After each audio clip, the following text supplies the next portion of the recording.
penyelamatku, terpujilah Kau Tuhanku. Mulu ku memuji nama-Mu sepanjang umur hidupku, terpujilah Kau Tuhanku di atas segalanya.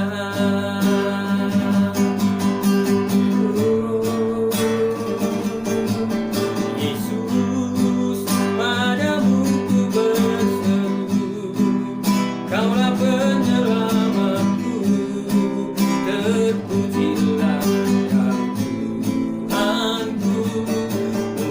Mulu ku memuji nama-Mu sepanjang umur hidupku, terpujilah Kau Tuhanku di atas segalanya.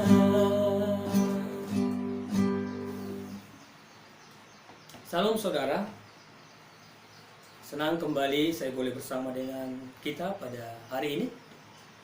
Saya rindu membagikan satu tema untuk kita yang saya ambil dari Filipi 4 ayat 6, yaitu temanya jangan kamu khawatir. Kita tahu pada hari-hari ini kita ada dalam situasi COVID-19, pandemi COVID-19. Saya percaya banyak di antara kita, orang-orang percaya, bahkan orang-orang dunia juga mengalami yang namanya kekhawatiran. Hari ini kita belajar dari firman Tuhan bahwa dikatakan di Filipi 4 ayat 6, jelas dikatakan di sana, janganlah kamu khawatir tentang apapun juga, tetapi nyatakanlah segala hal keinginanmu kepada Allah dalam doa, permohonan, dan ucapan syukur. Pada waktu itu, maka Rasul Paulus menuliskan ini kepada jemaat yang ada di Filipi. Pada masa-masa itu mereka khawatir, mereka cemas. Dan hari ini juga kita anak-anak Tuhan, kita perlu belajar dari apa yang dituliskan oleh Paulus kepada jemaat yang ada di Filipi. Apapun yang kita alami hari-hari ini, biarlah firman Tuhan itu menjadi pedoman bagi kita. Di saat kita khawatir, ada 3 hal yang Tuhan ajarkan yang kita lakukan. Yang pertama, nyatakanlah segala hal kekhawatiran kita kepada Tuhan dalam doa. Saudaraku, hari-hari ini banyak orang khawatir itu karena kita sudah mulai kurang berdoa. Saya percaya doa adalah kekuatan orang percaya. Doa adalah satu media bagi kita untuk kita boleh berkomunikasi dengan Tuhan. Hari ini saudara, apapun yang menjadi kekhawatiran kita, yang pertama kita lakukan, mari serahkan semua kepada Tuhan melalui doa. Nyatakan semua keinginan kita. Hidup kita ini dipenuhi oleh keinginan. Keinginan akan makanan, minuman, pakaian. Tapi biarlah hari-hari ini kita berharap kepada Tuhan melalui doa-doa yang kita lakukan. Saya percaya doa ini adalah satu kekuatan bagi kita orang-orang percaya. Di saat kita lemah, di saat kita susah, mari kita berdoa kepada Tuhan. Banyak di antara kita mungkin khawatir akan kebutuhan kita hari-hari ini. Kita tahu pandemi COVID-19 itu mempengaruhi pekerjaan kita, usaha kita, bahkan mungkin pelayanan kita. Dan itu membuat kebutuhan kita itu bermasalah.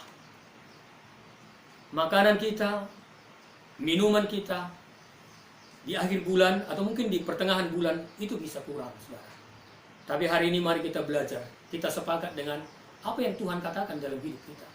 Yang pertama, nyatakanlah kepada Allah. Jadi kita nyatakan kepada Allah kekhawatiran kita. Apapun pergumulan kita, nyatakan hanya kepada Tuhan. Jangan sampai tempatnya itu salah. Jangan sampai terkadang kita menyatakan masalah kita itu mungkin di media, di Facebook. Tapi hari ini mari kita belajar. Kita datang kepada Tuhan, nyatakan semua kepada Tuhan dalam doa. Saya percaya doa orang benar bila dengan niat mendoakan sangat besar kuasanya.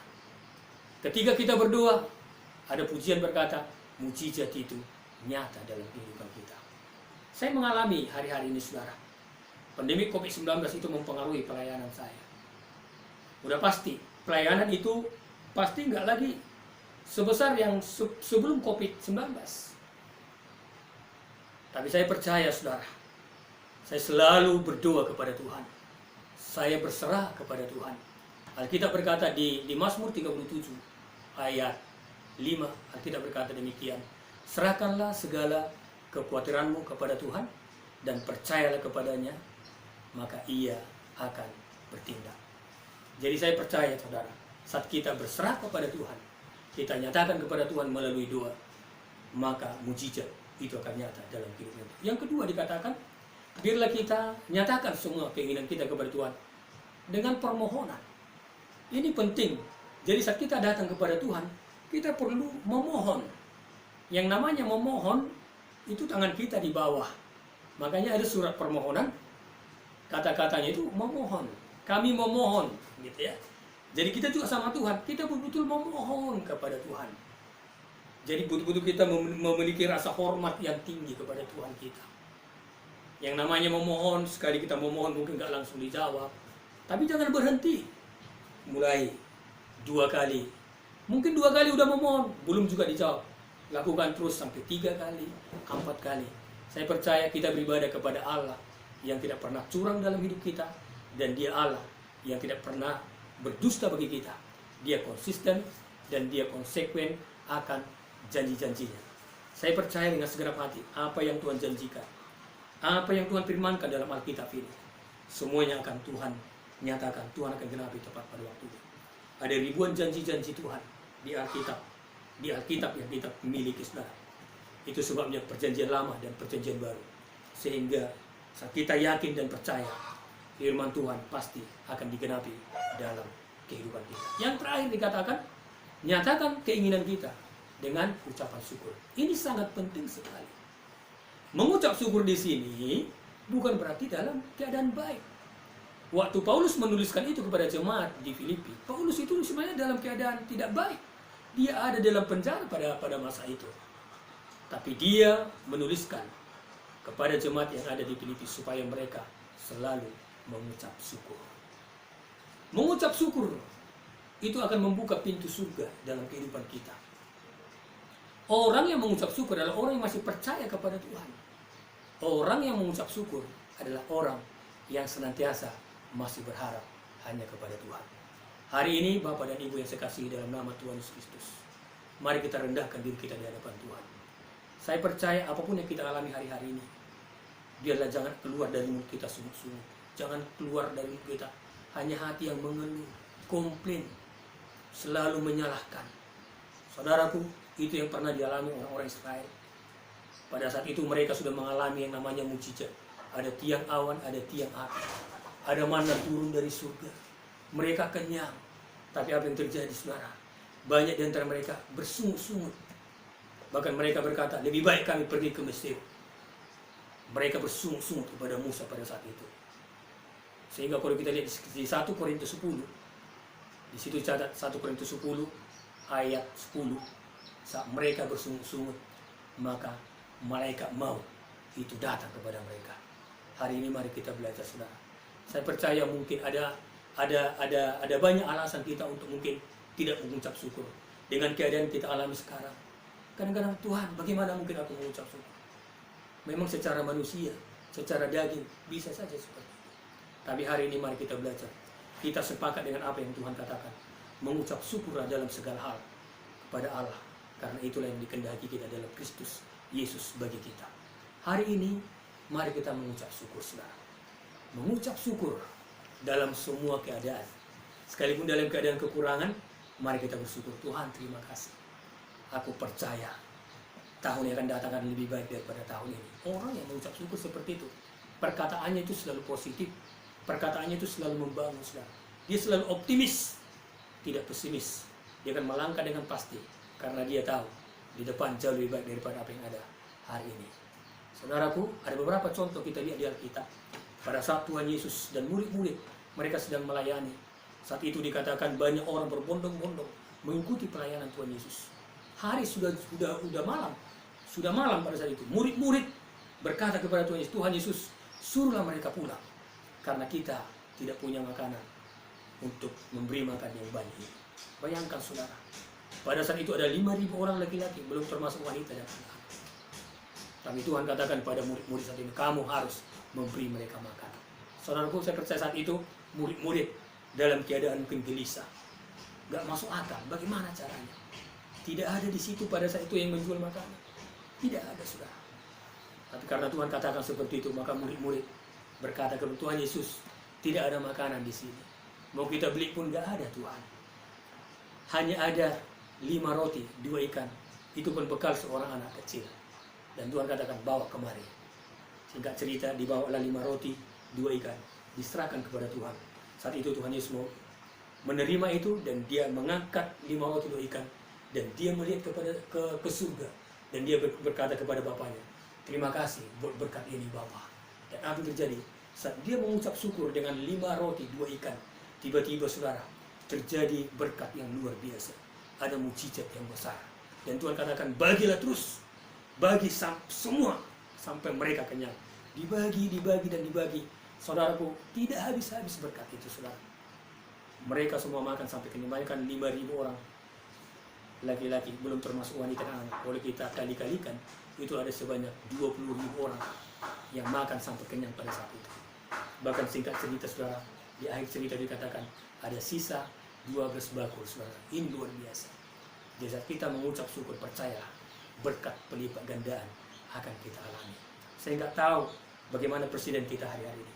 Jangan pernah bersungut-sungut, jangan pernah komplain, tapi mari ambil keputusan mengucap syukur kepada Tuhan.